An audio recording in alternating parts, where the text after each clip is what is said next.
Goeiemôre elke luisteraar, studente.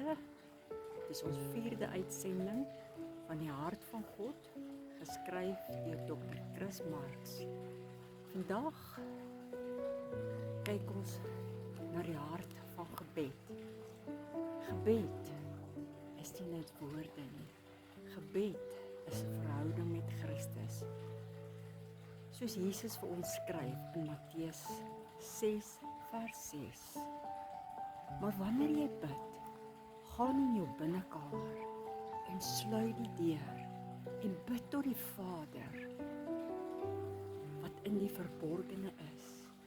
En jou Vader wat in die verborgene sien, sal jou in die openbaar vergelde. Jesus wys ons dat gebed intiem is.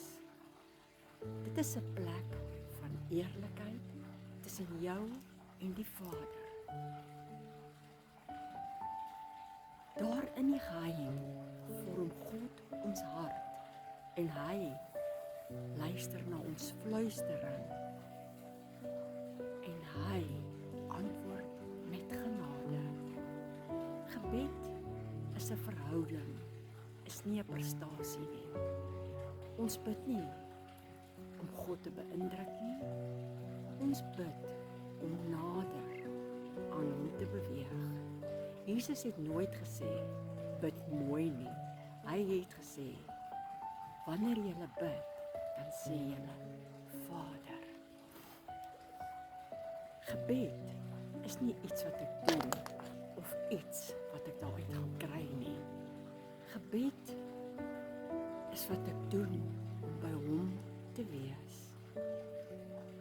Deur gebed nader ons die Vader deur Christus. Ons kan met vrymoedigheid leer omdat Jesus die pad oopgemaak het. Nie deur my goeie dade of kennis nie, maar deur Christus alleen. Hy het my nie net gered nie, hy het die deur vir my oopgemaak. Johannes 14:6 sê vir ons, niemand kom na die Vader behalwe deur my nie. Christus is die redder, Christus is die deur, Christus is ons toegang. Soos dit geskrywe staan in Hebreërs 4:16. Laat ons dan met vrymoedigheid na die troon van genade gaan, sodat ons barmhartigheid kan verkry en genade kan vind om op die regte tyd gehelp te word.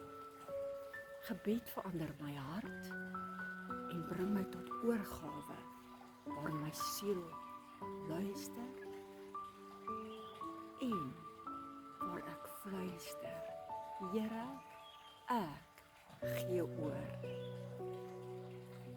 Dit is waar my siel sag word. Dit is waar ek leer luister. Dit is waar ek leer vertrou. Gebed begin by 'n persoon met wat toegang het by die Vader deur Christus. My gebed vandag vir ons is, Vader, dankie dat ons na U toe kan kom, net soos ons is. Leer ons om nader te kom, om te luister en ons harte vir U oop te maak. Amen.